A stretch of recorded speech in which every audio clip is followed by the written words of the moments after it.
Today we're going to be doing something a little bit different. As all of you know, we own the Rubicon 392 here, and we've covered just about everything you possibly can here on the channel. From driving it stock, lifting it, taking it off-road, taking it to the drag strip, and also just using it as a daily. But today we're going to be comparing it to something that Jeep is soon to release, and that's going to be the Gladiator Mojave 392. Now, there has been a lot of talk about a Gladiator 392 here recently, and we are yet to get any confirmation from Jeep as to when that's actually going to be released. But fortunately enough, with what I do for work, I was able to get one of these that is built by America's Most Wanted, and I've got it for sale right now at my store.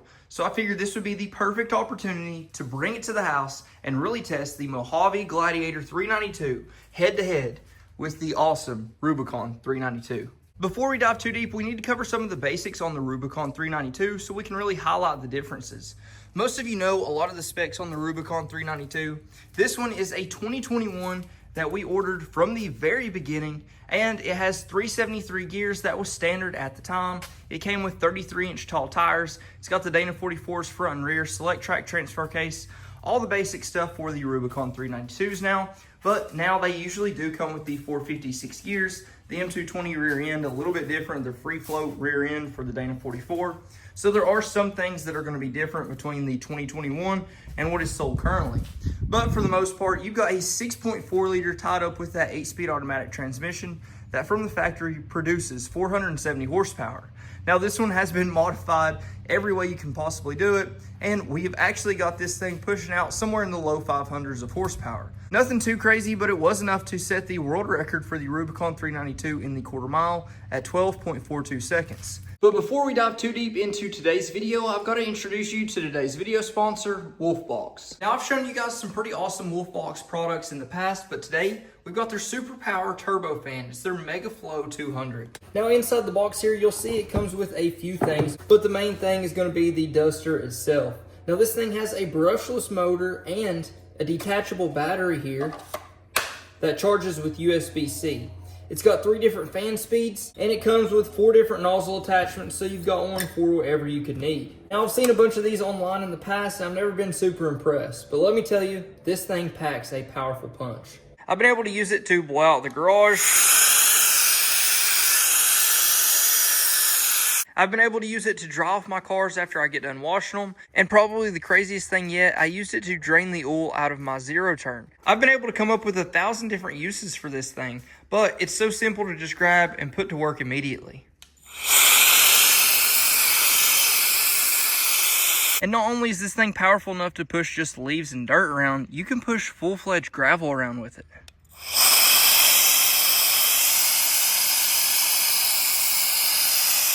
I found myself putting this thing to use in situations I never thought I could use it for, just like this.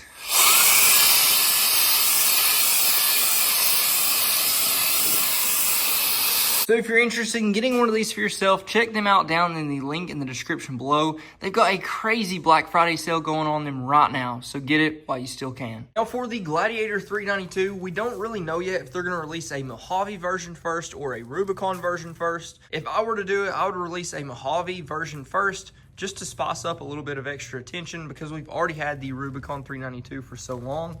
But with the Mojave, some of the differences that you get, it's got 14 gears. That's at least with its 3.6 configuration, the V6. It's got a 272-to-1 transfer case, same as the Rubicon 392. But in the 392, it is a select track version of that, which is standard all-wheel drive all the time. So I believe they would definitely do that again with the Mojave or the Rubicon. They're not really going to give us an option of doing two-wheel drive from the factory. You're going to have to get a little bit of extra help to get that done. But aside from that, it does have the 14 gears like I mentioned. They could definitely release it with 14 gears, but they'll probably release it with 456s. That's at least my best guess. Now with the Mojave, as you guys know, you get this awesome 3.0 suspension. The Fox suspension on these is absolutely insane. I've been more than impressed with this stock suspension from the factory.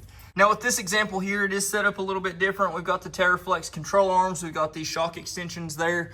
More times than not, unless you're going with something like a 4 to 5 inch lift kit, maybe even 6 for the Mojaves, you're not going to see them replace the shocks just because they're so good from the factory. This one does have 37 1350 R17s. I think we'll probably see 35s on the factory version of this. But this one was built by America's Most Wanted, like I previously said. Now, America's Most Wanted has made a big name for themselves in the conversion space, and they really put out some really good examples of what these vehicles could be. For the interior of this one, it's relatively base for what a Mojave can be. We've got that cloth interior here. We've got the Mojave wheel, which is a little bit different. No paddle shifters on this. And then we've got the 8-speed automatic transmission. This one is a 21 model as well, so the dash and the layout looks almost the exact same as what you'll see in my Rubicon 392. And typically on the Mojaves, the intake here is not functional, but with this one, it is functional. It goes right into the engine bay here. You can see right through it there. But it does not have a hydro guide system or anything like that. It's just a direct intake. Now with this America's Most Wanted conversion, it is very clean. They've got everything in really good placement. Nothing's extremely hard to get to, and it all fits in there really well. Of course, this is a SRT 392, so basically what they do is they buy an engine that would be suited for a Challenger, Charger, and they throw that in here. Whereas the 392 for the Rubicon is specifically kind of built for it, but it's basically the exact same thing. Our intakes are a little bit different. Our placement for a lot of our other stuff is a little bit different. So it's just a different layout because this is not done from the factory.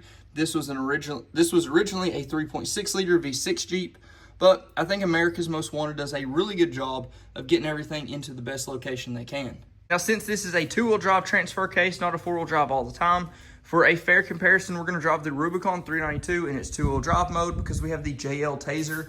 That module allows you to basically put the Jeep in 2-wheel drive, and it's a really awesome feature. I think everybody that has a 392 should have that JL Taser. Now, I think it goes without saying, there are some pros and cons that come with both the Gladiator as well as the Wrangler. Obviously, just having a truck bed on this Gladiator makes it a lot more useful in certain situations, but also for the Wrangler, having the interior cargo space is more beneficial for day-to-day use, at least for me. But now that we've talked about the basics, let's jump in these machines, take them down the road, and see how they feel, and see if we can notice a pretty big difference. Now, I can already tell you, I drove this thing home last night, and it felt similar, but definitely different. So let's go over all those differences and see if the power really feels the same.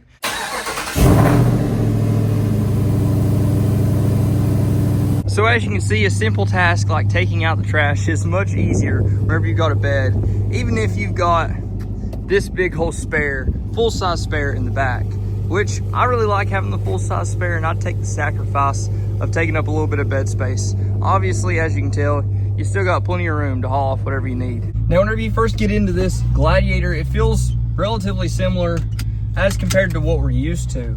The power delivery is pretty similar as well, at least that's what I've noticed. It sounds a little bit louder. Part of that's due to having the aftermarket intake where we have the full hydro guide system on the Rubicon 392. But overall, it feels really similar. One thing I noticed right off the bat that I did like a little bit more was the transmission tune. The TCM tune in this is quite a bit more aggressive in terms of downshifting. So whenever you're coming to a stop, you don't have to rely on your brakes as heavily as you do in the 392, just because of the way they have that transmission shift points map, at least for downshifting. And I really like that. I wish Jeep would take note of that and implement that in their newer 392s, especially the Gladiator 392, because a lot of guys are going to prefer to get the 392 maybe because they want to tow with it. Maybe they want to pull a trailer off-road or whatever the case may be. So being able to take as much stress off of your brakes and put some of that stress on the transmission is really good and super helpful. I would love to have it in mine. Now, aside from that, the interior sound is relatively similar. This is what would be an aftermarket exhaust, or at least with the exhaust valves open. And we just lost some trash. Now for the power, it seems a little bit less than what we're used to, but still pretty good. So like we talked about previously, the interior is relatively similar to what the Rubicon 392 is, but for the 2025-2026 model year, if they do make the Mojave Gladiator 392, the interior is going to be that updated screen. So you got the bigger screen here. I think it's 12 inches. A little bit of an upgrade for the LCD display there. And then we're also going to have power seats. So until 2024, I believe, we did not have any power seat options. So that'll be nice to see. I think aside from just the basics and things that they'll change, I'm really excited to see if on the Mojave 392, if they'll have the 14 gears in, or if they'll just go ahead and throw the 456 gears in. I don't think they'll go down less. They will have the same axles as the Rubicon 392, so you'll have those CV axle shafts in the front, where we are going to be running that Select Track transfer case, which is pretty much all-time, all-wheel drive. But there are a few things they could change.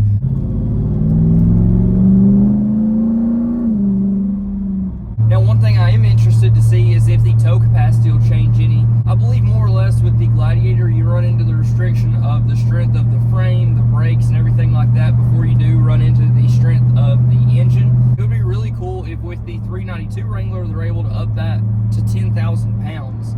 If they could get a mid-sized truck towing 10,000 pounds, that would be really awesome. Now, there's tons of mid-sized SUVs like the Land Rover Defender and stuff like that that are more than capable of towing 10,000 pounds. So it is possible, but where they're going to be so off-road oriented, the Mojave probably won't be the one to do it the way its suspension is set up. But I don't think that you'd have an issue hooking up 10,000 pounds to a Gladiator with the 6.4 and pulling it down the road. You might have an issue when it comes to stopping. Overall, the power feels really similar. Like I told you guys before, the transmission shift points are a little bit different. Whenever it downshifts, it's pretty aggressive, which, like I said, I definitely prefer, and I think that that's something you have to have on a vehicle that you want to tow with. But aside from that, the transmission shift points whenever you're going up in gears feels virtually the exact same, and the power feels really similar. Now, my Rubicon 392 is on 40s, and although it's on 40s and it's spiced up just a little bit, it definitely feels like it has just a little bit more power than what this one does right now. This is probably the 470 horsepower right at it, and it's got 37, so that does make sense. We got a FedEx guy stuck here or something. What in the world is this?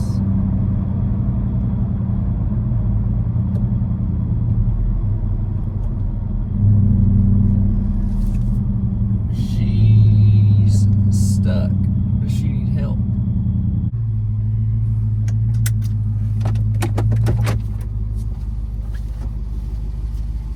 Do you need any help?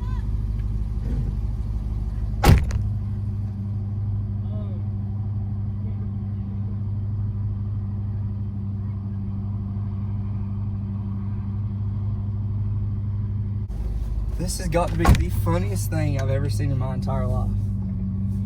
She's completely stuck. I don't have any tow stuff in this. I'm gonna go home, get the other Jeep, and we'll pull it out.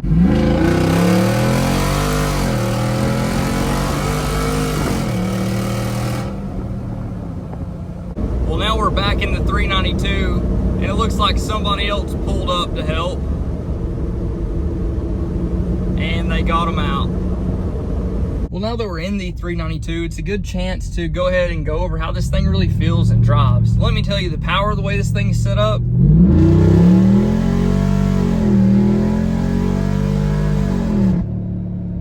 is unreal.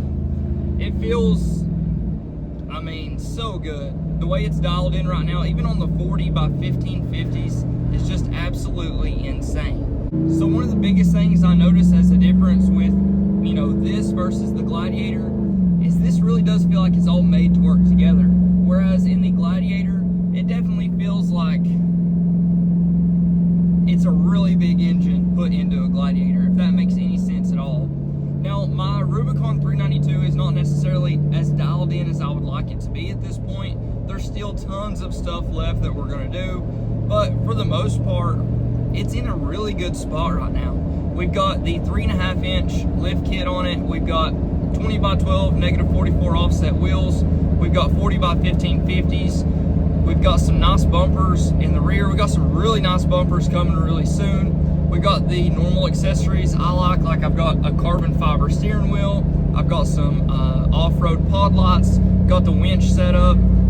The handling and the steering in the Wranglers and the Gladiators is a little bit different. Obviously, you've got a bed behind you. I really like the feel of a Wrangler.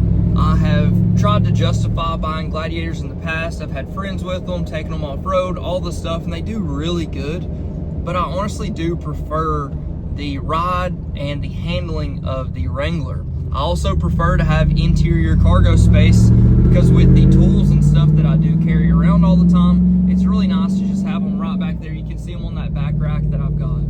So the Wranglers in general are just really good vehicles. I mean, they're really hard to beat, but whenever you put a 392 into it, it just makes it a completely different experience. I do think the Wrangler is faster though. This is a big difference.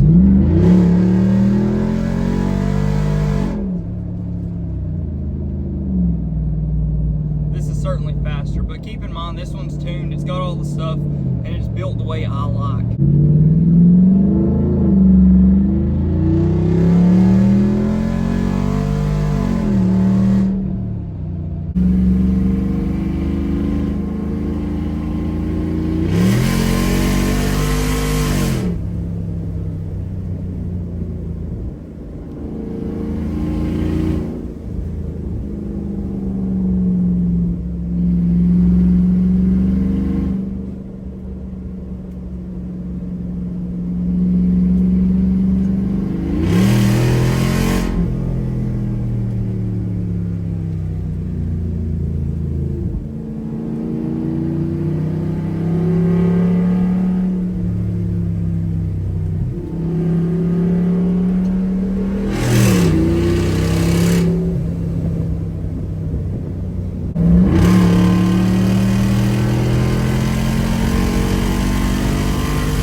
Now it's a little later in the evening. We're going to take the Gladiator Mojave 392 out again, just to give it a fair shakeout. Just use the truck to do truck stuff. We've got something in the bed, but along this ride, I've been driving it on the interstate for a decent amount of miles, about 15, 20 miles just on the interstate. And let me tell you guys, this thing is buttery smooth. It rides really good, due in part to the Mojave suspension, also due in part to having the ridge grapplers on it.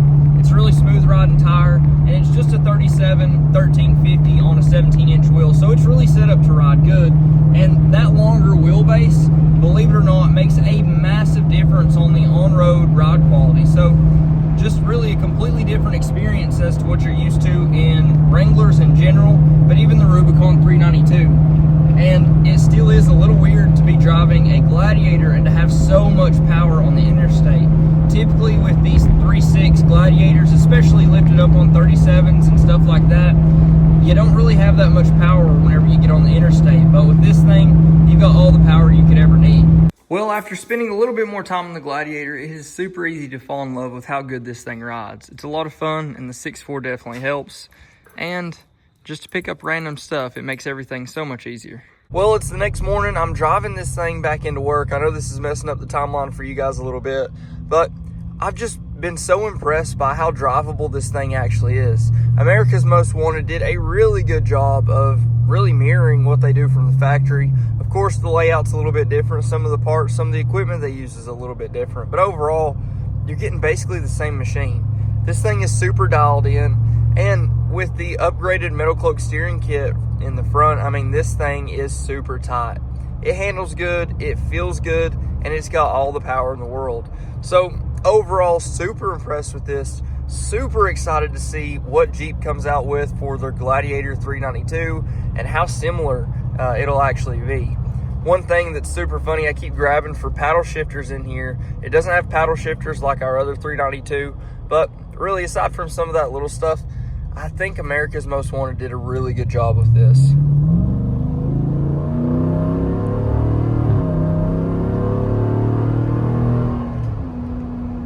Now, one thing I haven't mentioned yet is something that I just think is common knowledge, but of course the Mojave does not have a front locker or sway bar disconnect. That's one of the biggest differentiators between the Mojave and the Rubicon trim level, even in Gladiators. So keep that in mind. I assume if they make a Mojave Gladiator 392, they're also going to make a Gladiator Rubicon 392. They should. It would be super easy. Slap a different sticker on it, different front axle with sway bar disconnect, and you've basically got the same ride. But now that you guys have been able to see both of these in action and hear a little bit about them, if they were the exact same price, exact same mileage, which one would you buy? The Wrangler Rubicon 392 or the Gladiator Mojave 392? Now, the Rubicon 392, at least mine, is not for sale.